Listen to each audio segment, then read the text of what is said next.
Third shift में सवाल जो हर शिफ्ट में बार बार पूछे जा रहे हैं, आज के क्लास में देखेंगे। जिनका भी आने वाले शिफ्ट में परीक्षा है या नेक्स्ट डे जिनका भी एग्ज़ाम होने वाला है, तो आप सभी साथी एक एक चीज़ों को यहाँ पे देखिएगा और याद रखिएगा।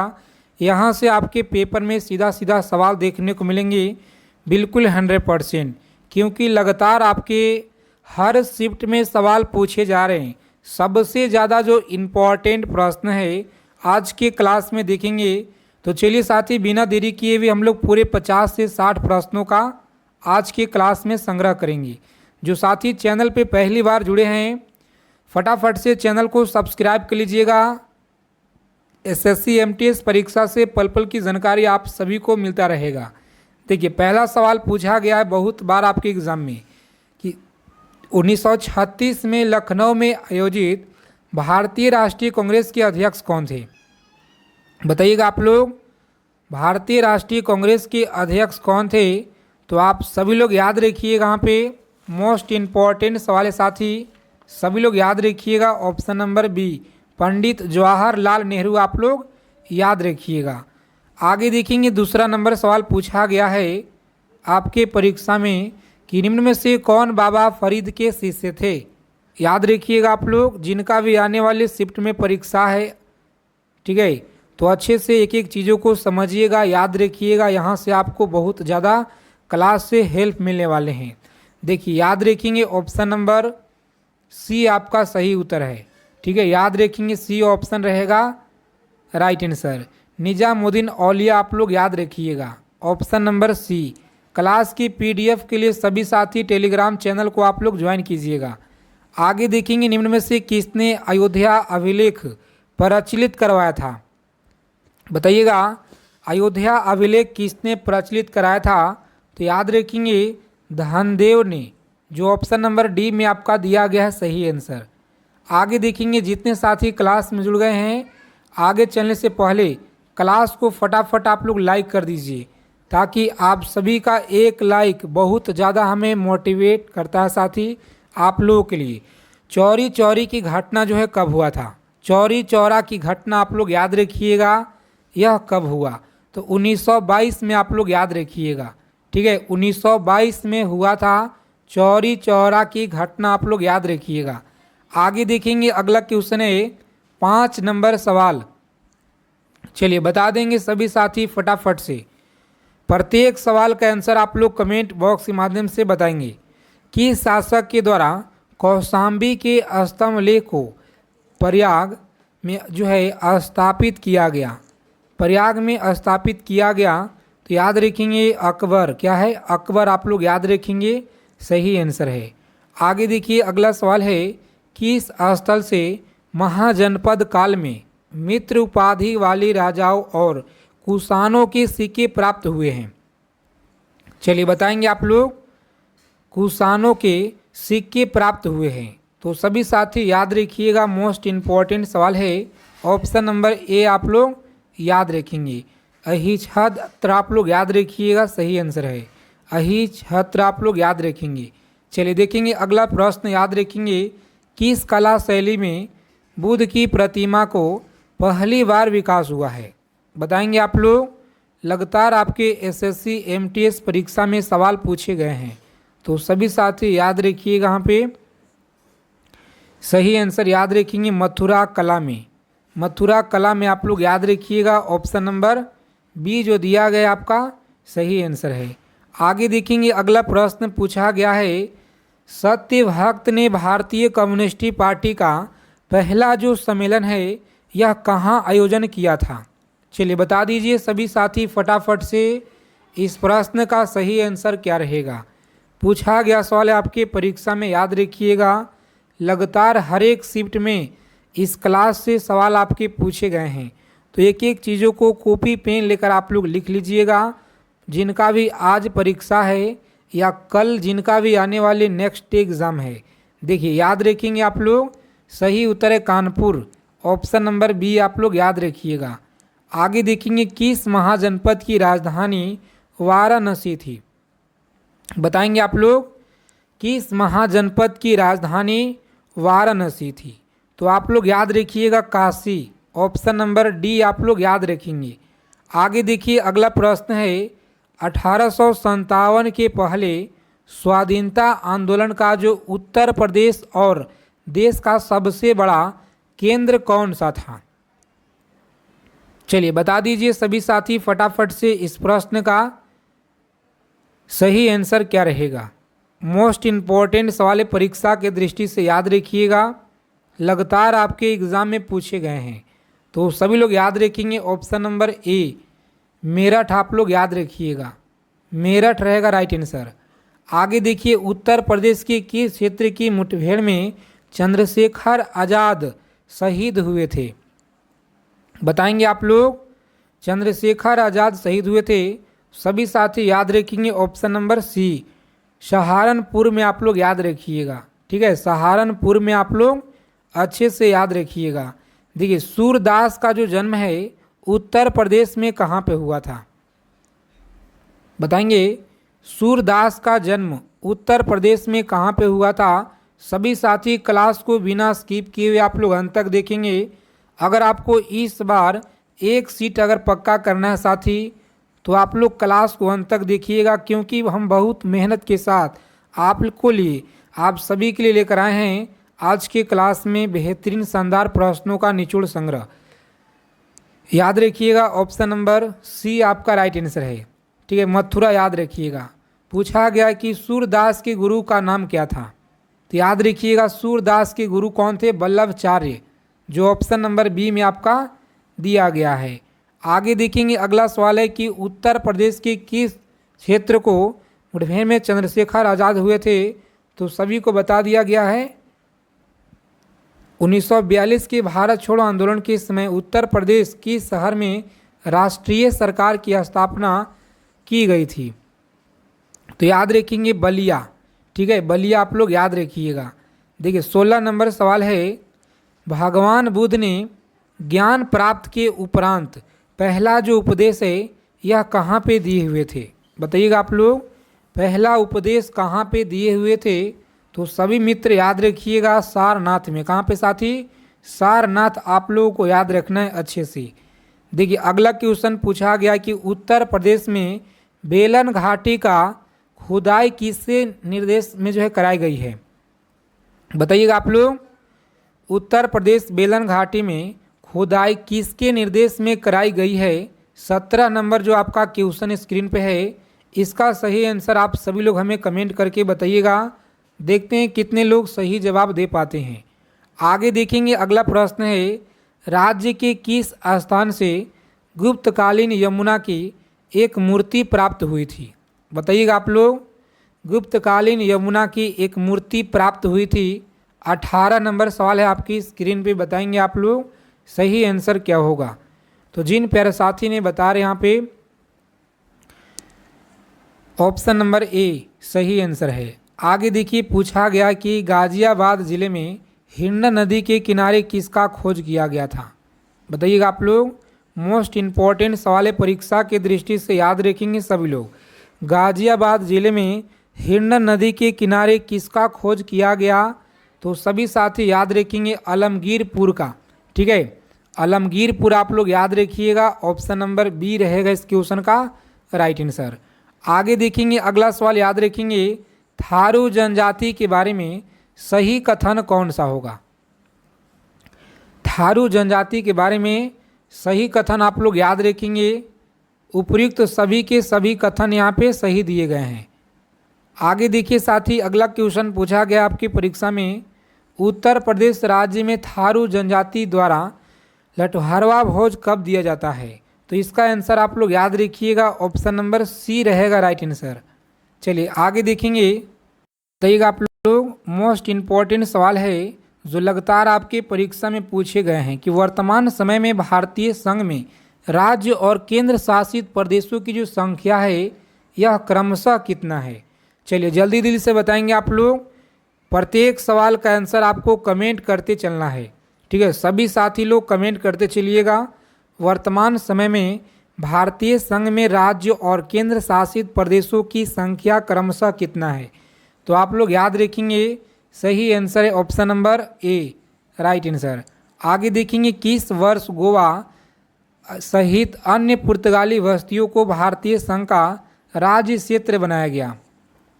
तो प्यारे मित्रों, आप लोग याद रखिएगा, यहाँ पे सभी लोग याद रखेंगे ऑप्शन नंबर ए 1960 आप लोग याद रखिएगा। देखेंगे अगला सवाल है 500 से अधिक रजवाड़ों देसी रियासत भारत में विलय की कौन सी उत्तरदायी था? तो याद रखेंगे option number C Sardar Vallabh भाई पटेल आप लोग याद रखिएगा। चलिए, कम समय में जितना हो सके हम लोग ज़्यादा से ज़्यादा रिवीजन करेंगे क्लास में रोजाना। लोकतांत्रिक गणराज्य किस देश के संविधान से लिया गया है? सभी लोग क्लास को अंत तक देखिएगा। क्लास अच्छे लगेंगे, क्लास को लाइक करेंगे, चैनल को सब्सक्राइब जरूर कीजिएगा एसएससी एमटीएस से जुड़ी हर एक जानकारी के लिए। लोकतांत्रिक गणराज्य किस देश के संविधान से लिया गया है? तो प्यारे मित्रों, आप लोग याद रखेंगे ऑप्शन नंबर ए फ्रांस के संविधान से जो है यह लिया गया है। ऑप्शन नंबर ए रहेगा यहाँ पे राइट आंसर। देखिए अगला प्रश्न क्या करा है कि भारतीय संविधान की निम्न दी गई अनुसूची में कौन सी एक वेतन का प्रावधान का ब्यौरा देती है? बताएंगे आप लोग। भारतीय संविधान का निम्नलिखित दी गई अनुसूची में कौन सा एक वेतन का प्रावधान का ब्यौरा देता है? तो आप लोग याद रखेंगे इसका सही आंसर है ऑप्शन नंबर पहला। ठीक है, पहला आप लोग याद रखिएगा। आगे देखिए अगला सवाल पूछा गया है संविधान के आर्टिकल 6 अनुसूची जनजाति के लिए विशेष राज्य का प्रावधान किया गया है। विशेष राज्य का प्रावधान किया गया है असम राज्य में। कहाँ पे? असम राज्य में आप लोग याद रखिएगा, सही आंसर है। चलिए देखेंगे नेक्स्ट सवाल यहाँ पे बताइएगा। आप लोग पूछा गया क्वेश्चन है आपके एसएससी एमटीएस की परीक्षा में, याद रखिएगा। संविधान की 12वीं अनुसूची निम्नलिखित में से किससे संबंधित है? बताएंगे आप लोग। 12वीं जो अनुसूची है यह किससे संबंधित है? तो प्यारे मित्रों, आप लोग याद रखेंगे ऑप्शन नंबर सी केंद्र तथा राज्य संबंध, जो सी ऑप्शन में आपका दिया गया है राइट आंसर। क्लास को अच्छे से देखिएगा, आप लोग याद रखिएगा, एक एक चीज़ों को समझने का प्रयास करेंगे क्योंकि हम आप सभी के लिए बहुत मेहनत के साथ लेकर आए साथी निचोड़ सवाल। भारतीय सभा द्वारा भारतीय संविधान को स्वीकृत किया गया था। तो आप लोग याद रखेंगे स्वीकृत किया गया था, सही आंसर है ऑप्शन नंबर बी 30 जून 1948 को आप लोग याद रखिएगा। लिखित संविधान का प्रारंभ किस देश से हुआ है? तो लिखित संविधान का जो प्रारंभ है अमेरिका से हुआ है। कहाँ से? अमेरिका से हुआ है, आप लोग याद रखिएगा। देखिए अगला सवाल देखेंगे कि न्यायिक पूर्णावलोकन की व्यवस्था क्या है? न्यायिक पूर्णावलोकन की व्यवस्था आप लोग याद रखिएगा, यह क्या है? तो भारत और यूएसए में आप लोग याद रखेंगे, जो सी ऑप्शन दिया गया है आपका राइट आंसर। चलिए देखेंगे साथ ही अगला प्रश्न बताएंगे। सभी लोग क्लास को लाइक कर दीजिए फटाफट से। आगे चलने से पहले क्लास को लाइक कर देंगे। सभी साथी से प्लीज रिक्वेस्ट है। संपत्ति का अधिकार क्या है? चलिए बताइएगा आप लोग। संपत्ति का अधिकार आप लोग याद रखिएगा, एक मौलिक अधिकार है। क्या है? एक मौलिक अधिकार आप लोग याद रखिएगा। आगे देखेंगे अगला सवाल है कि प्रारंभ में कितने मौलिक अधिकार दिए गए हैं? बताएंगे सभी लोग। प्रारंभ में कितने मौलिक अधिकार दिए गए हैं? तो 6 मौलिक अधिकार दिए गए हैं। आगे देखिए अगला सवाल पूछा गया कि निम्नलिखित में से कौन सी मद भारत के संविधान की समवर्ती सूची में है? तो याद रखिएगा भारत के संविधान की समवर्ती सूची में है। सभी साथी बता देंगे फटाफट से इस क्वेश्चन का राइट आंसर क्या होगा, जो आपके लगातार एमटीएस की परीक्षा में पूछे जा रहे हैं। याद रखिएगा आप लोग, निजात विधि आपको याद रखना है। चलिए देखेंगे साथी अगला क्वेश्चन है भारत के संविधान में कौन सा एक अनुसूची में दल बदल का कानून विषय प्रावधान है? तो सभी लोग अच्छे से बताइएगा। यहाँ पे दल बदल कानून विषय का प्रावधान है। सभी लोग याद रखेंगे, मोस्ट इम्पॉर्टेंट सवाल है। दूसरी अनुसूची आप लोग याद रखिएगा। देखिए भूमि सुधार की सूची के अंतर्गत आता है। बता दीजिए आप लोग, भूमि सुधार जो है यह किस सूची के अंतर्गत आता है? राज्य सूची के अंतर्गत, समवर्ती सूची, राज्य सूची, इनमें से कोई नहीं। तो याद रखिएगा राज्य सूची के अंतर्गत आता है।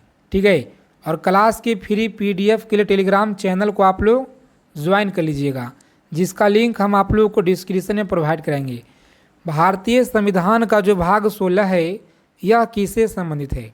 तो भाग 16 याद रखिएगा अखिल भारतीय सेवाओं से। ऑप्शन नंबर बी आपका राइट आंसर है। आगे देखेंगे, पूछा गया कि 17 नंबर सवाल, निम्नलिखित में से किसने भारतीय संविधान की प्रस्तावना हमारे संप्रभु गणतंत्र की जन्म कुंडली कहा? बताइएगा, हमारे भारतीय संविधान की प्रस्तावना हमारे संप्रभुता गणतंत्र की जन्म कुंडली कहा। सभी साथी याद रखेंगे option number C, Mahatma Gandhi. आप लोग अच्छे से याद रखिएगा।